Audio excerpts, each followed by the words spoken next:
Hey, what's going on, guys? Seth here. Got a few updates for you, nothing too big today, so let's go ahead and get right into it. I'm only have about a month, a little bit over a month before spring semester for college ends, and I'll have the summer to work and do new episodes of Murder 15 Countdown, which I'm really excited about. I have a few ideas already in my head about what episodes I want to do, but I still need some suggestions, so if you guys have any suggestions for top 10s you'd like to see that's video game based, share them, put them in the comments below or on the Facebook underneath, you know, wherever I post it or whatever. There's not really much to update on as far as project-wise and everything, because the only thing I'm really doing still is just Murder 15 Countdown and the comm vlogs, but I have a couple of ideas that some friends suggested to me earlier this week and everything, so I might try to do that this summer, but I'm not for sure, so I don't want to say anything just yet. But anyway, so I'm going to go ahead and switch it to the user questions. Last episode of comm vlog I said that I'm going to start doing Q&As at the end of each episode of comm vlog. So I'm going to go ahead and do that. Now, unfortunately, for this first time, the people that did the questions, I lost the names that they wanted to use, unfortunately, because like when I asked for the questions, it was like 3 weeks ago, and I should have went ahead and put it in a Word document and saved it and stuff, but I didn't. You know, that my bad on my part, you know.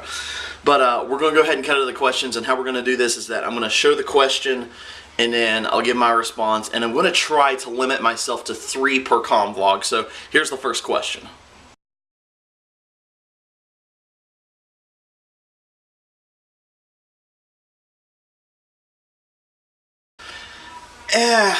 To be honest, no. And here's why I say that. Animes like Pokemon, and another good example is YuGiOh, they don't necessarily focus on relationships as far as boyfriend and girlfriend.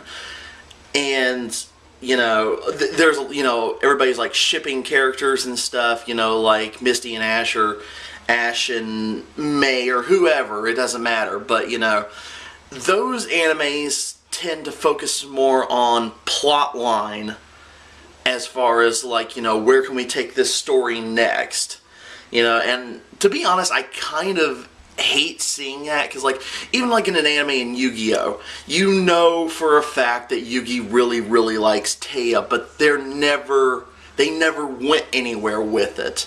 So, you know, especially animes like that's, you know, done by 4Kids and stuff like that, don't typically try to focus on relationship statuses as far as boyfriend and girlfriend. And even animes like Dragon Ball Z, you know, where, you know, Goku's married to Chi-Chi, you know, has 2 sons and stuff, they never really focus in on that relationship between Goku and Chi-Chi, even though, you know, this is an action-packed anime where, you know, the main focus is on the fighting and action, but, you know, it's still, you know, there's nothing really there. So, in all honesty, no, I don't see Ash really getting in a relationship as far as the anime is concerned.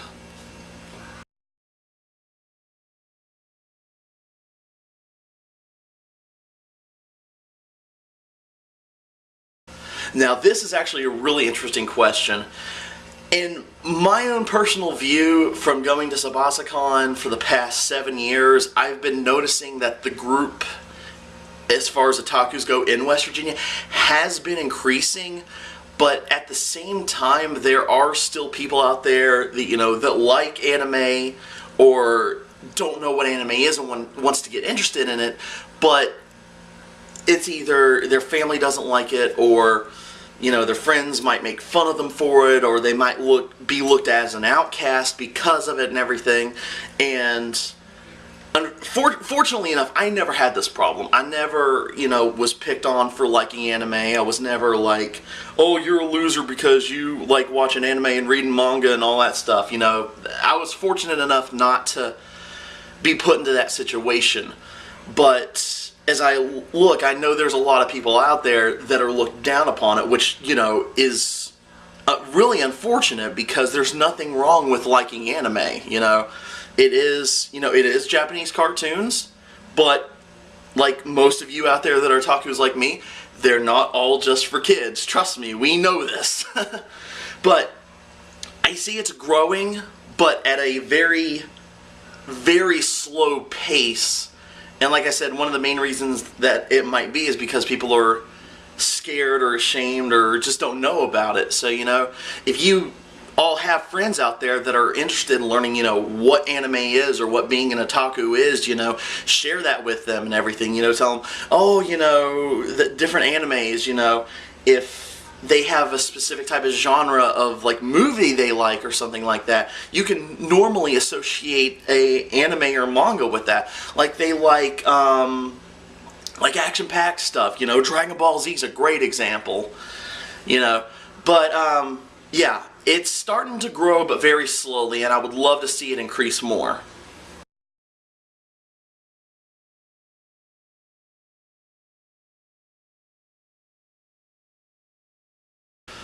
Okay, I'm probably going to get a lot of hate for this one, and I hate myself almost for this one.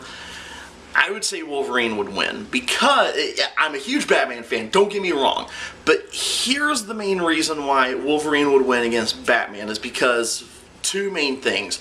One, Wolverine has the healing factor, which he can heal his body like very, very quickly. And with his adamantium skull, it'd be really hard to do like any actual damage physically wise. And the way I always do verses is how they do on Death Battle, like how they do on screwattack.com. I'll send a link at the very end. It's a cool show, you should check it out. Is that the two combatants that are fighting each other have no knowledge of each other before the fight even starts. And it's a level, it's a plain battlefield, you know, there's no home court advantages or anything like that. You know, like I said, I'm a huge Batman fan, but at the end of the day, I would say Wolverine would win.